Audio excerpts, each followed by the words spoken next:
This video is sponsored by Admix. In this video we're going to make some simple tower defense AI. We're going to have our towers that we can place, and as enemies get spawned and approach within the attack range, the tower will aim and shoot. The towers are also upgradable with expandable range and damage. Let's begin!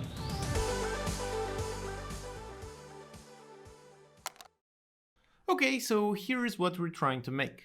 Over here is my tower placed in the map, and when I mouse over I can see the attack range of this tower, and by pressing a button I can start the enemy wave.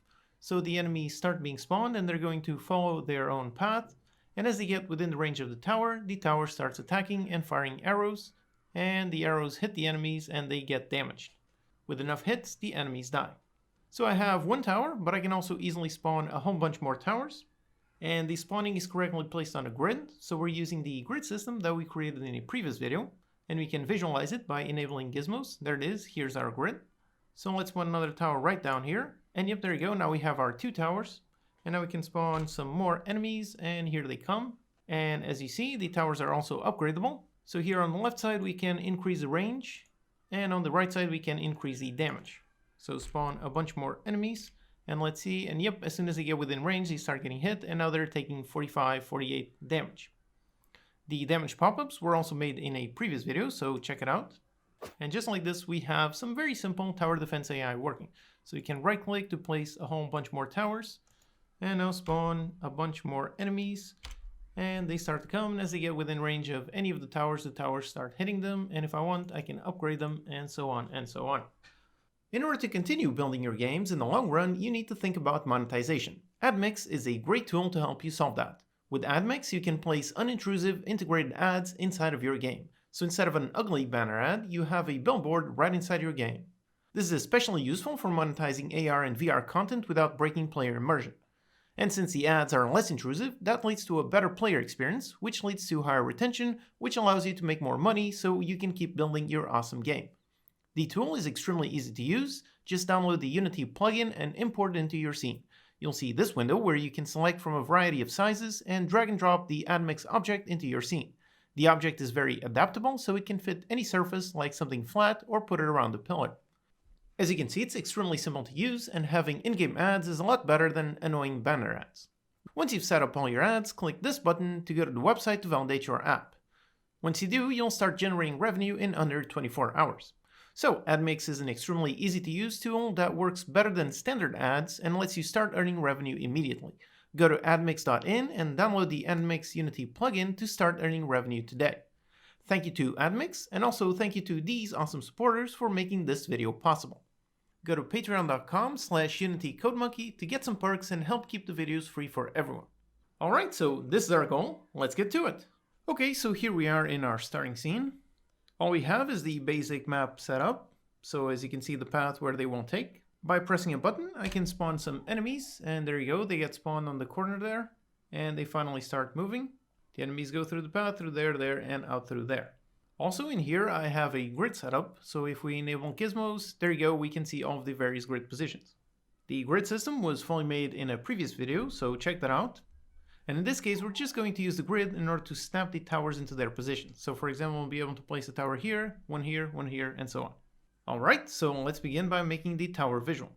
Here in the project files, I have some textures, for example, this one with a tower. Let's drag it onto the scene, and now let's make an empty game object. This will be our main tower, and we drag the tower sprite inside of our tower game object. So this way we can now easily locate the sprite in order to make sure that it matches with the grid position. Now let's also add another empty child game object, so an empty one, yep. And let's call this the projectile shoot from position. So this is the position where the projectiles will be fired from. So in this case, let's just locate it right up there at the top of the tower. Okay, so just like this, we have a very basic visual setup. Now let's make the script to handle it. So let's create a new C# script and call it just our tower. Let's drag it onto the game object and open it. Okay, now first let's grab reference to our shoot from position. So there it is, we just do a transform find and we get the position of that game object. So this way we can visually locate it, and then we get the position through code. And now here let's also capture the mouse click So let's do a private void update. Inside of our update, we just do a simple input get mouse button down on the left mouse button. And just for testing, when we click, let's use a function from the utilities to spawn a pop-up. As always, you can download the utilities for free from unitycodemonkey.com. So just like this, let's see if it's working.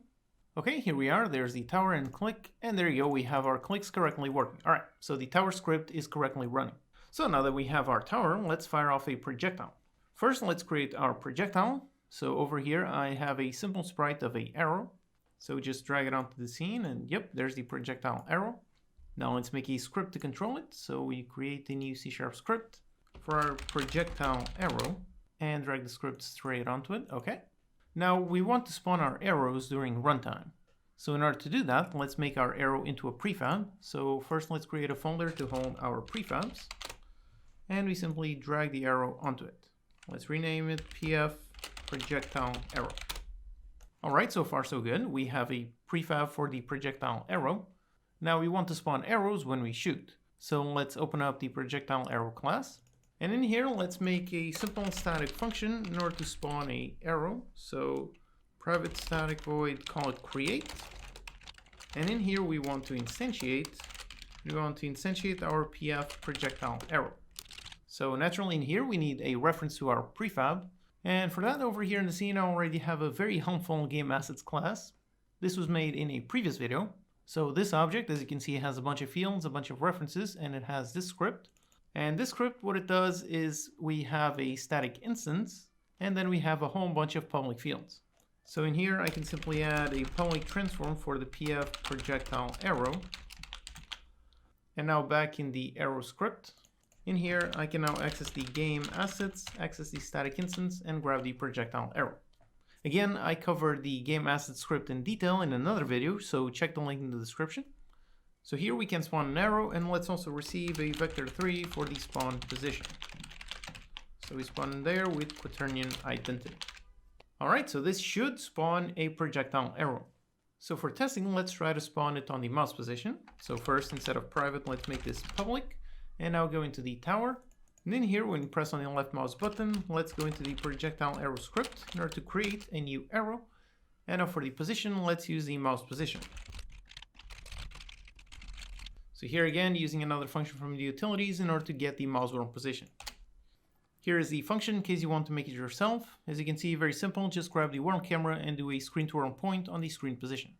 All right, so let's test and see if we see an arrow being instantiated when we press the left mouse button. The last thing we need is just to fill up this reference, so we just drag the prefab right in there. Okay, let's test. Okay, here we are, and click, and there you go, there's the arrow correctly spawned. All right, awesome. So we have the arrow prefab being correctly spawned in the correct mouse position. Now, we don't want to spawn it on the mouse position, but rather we want to spawn it on the tower and shoot towards a certain position. So in this case, shoot towards the mouse position. So back in the arrow script, let's receive a spawn position and then also a vector3 for the target position. And now here in our object, let's make a setup function just so that we can receive our vector3 for the target position.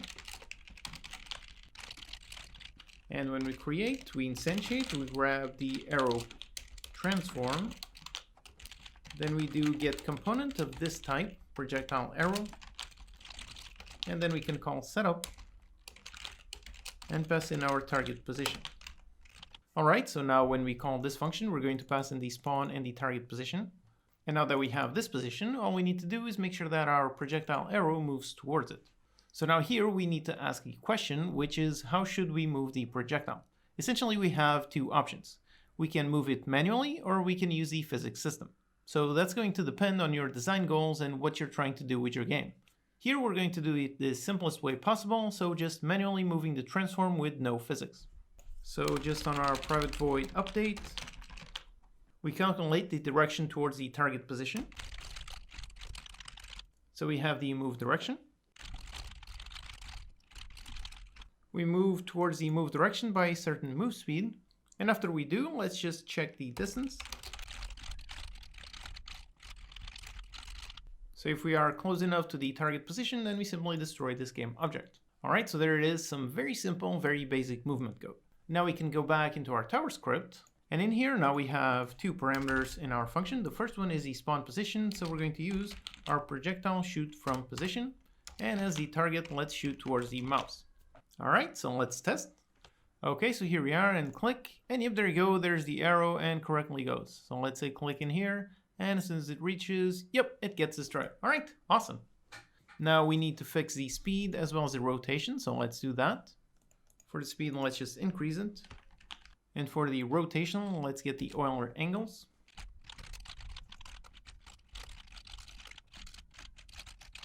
Alright, so there it is. For the angles, we're using a function to transform a vector 3 into a Euler angle. Again, here's the function in case you want to make it yourself.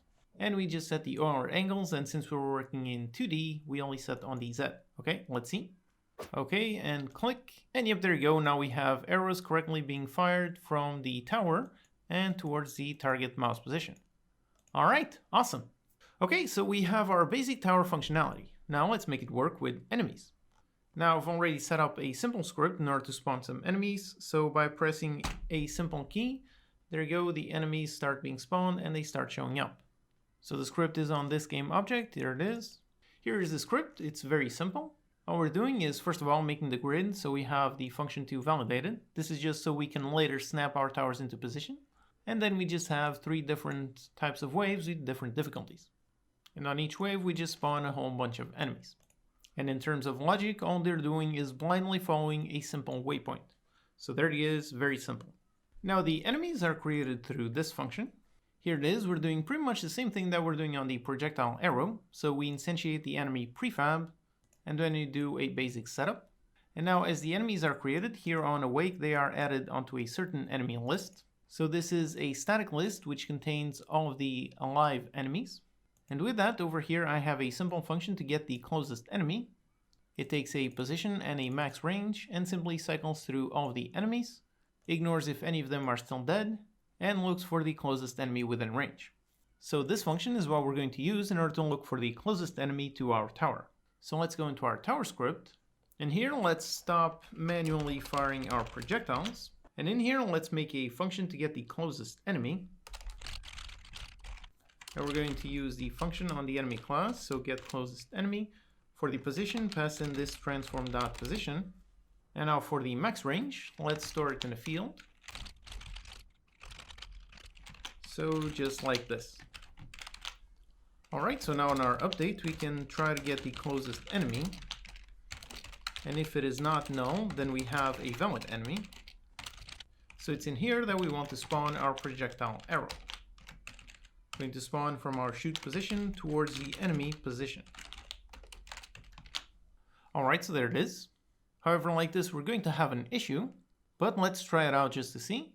Okay, here we are, and so far it seems good, but let's spawn some enemies. And here they come, and now let's see what happens as they get within range. And yep, there you go, look at that, that is insane. All right, so here we are seeing essentially one arrow being fired by every single frame. So obviously we don't want to shoot that many arrows, so let's add a simple shoot timer. So let's make a very basic shoot timer.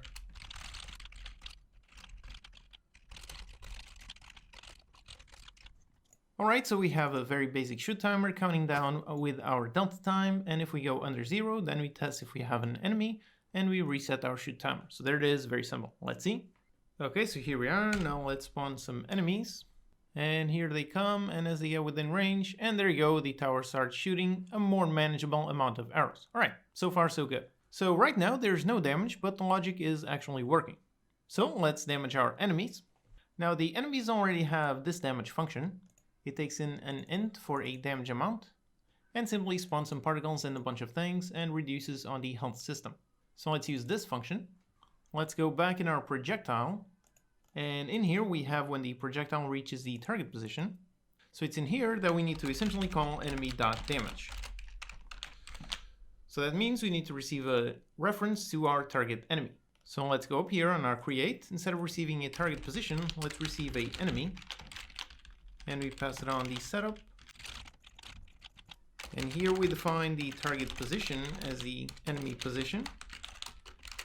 And now here we can actually call our damage function.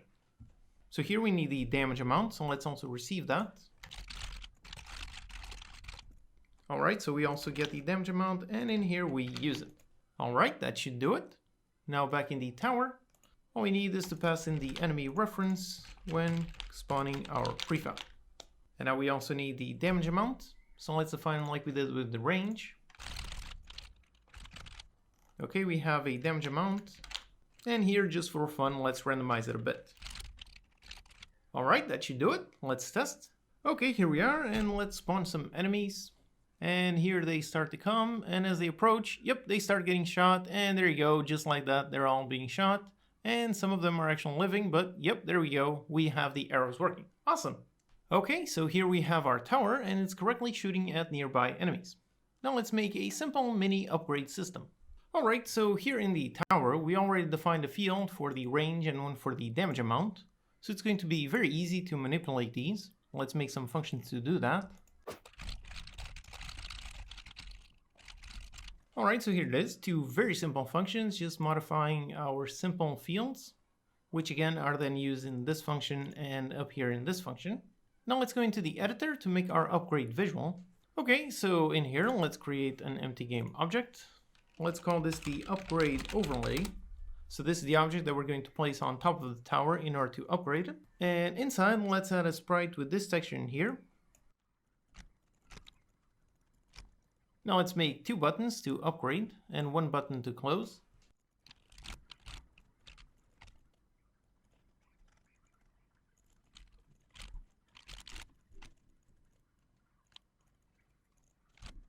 Alright, so there it is.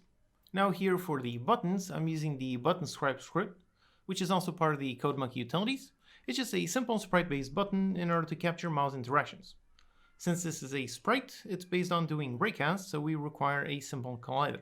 Alright, so here we have our upgrade overlay game object. We're essentially going to place this right on top of a tower in order to upgrade that tower. Now let's make a script for this. So a new script and just attach it. Okay, now open it. First, let's make some very basic show and hide functions. So just set the game object to true or false, okay. And now on the show, let's also receive a tower that we're going to show on. And when we set it to true, we also set the transform.position to be tower transform position.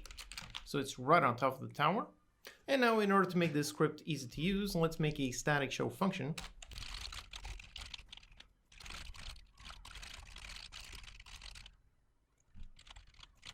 Alright, so here it is. We just have a static instance, we set it on awake, and we have our show static function, which then calls the instance.show. This is just so we have this function that is very easy to use. Now all we need to do is call this when we pass the mouse over the tower. So back in the editor, let's select the tower and apply a box collider onto it. Alright, there's the collider. And now we can go into the tower script, and in here we can implement our onMouseEnter function. So this gets triggered when the mouse passes over the collider attached to this object. So in here, let's just go into the upgrade overlay in order to call our show function and pass in our tower. Alright, so just like this, it should be working. Let's test. Okay, here we are, and as I pass the mouse over, and yep, there you go, the overlay shows up. Alright, good. Now let's just implement the functions for the buttons.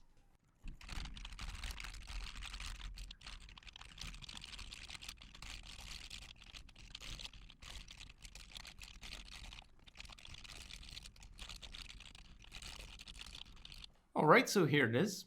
On awake, we simply get the button sprite component and we set the click function to these click functions. So on the hide, we simply hide. On the upgrade range, we simply call the functions to upgrade our tower. And then we just have another function in order to update the visuals. Alright, so let's test. Okay, so here there's the tower, and now place the mouse over it. Yep, there you go. Now we can see the whole range. Alright, very nice. And we can also increase the range. So by clicking the button, and there you go, the range actually does increase. And this one also increases the damage. So if I spawn some enemies right now and we look at them, and here they come, and as soon as they get within range, yep, there you go, they start getting shot and they take tons of damage. So let's keep increasing, and there you go, a lot more damage and a much bigger range. Alright, so just like this, we have our tower fully functioning with its own upgrade overlay. Awesome. Now finally, let's just make our basic tower spawner. Now in order to spawn our tower, it's going to be very simple. We already have our tower. All we need to do is convert this into a prefab and then spawn that prefab. So to make it a prefab, just drag it onto the prefabs folder. Yep, there you go. And now let's go into the script that we're using to spawn our enemy, so this one. And in here we can easily add a spawn tower function. So first let's test for the input get mouse button down. Let's test for the right mouse button. And we spawn a tower.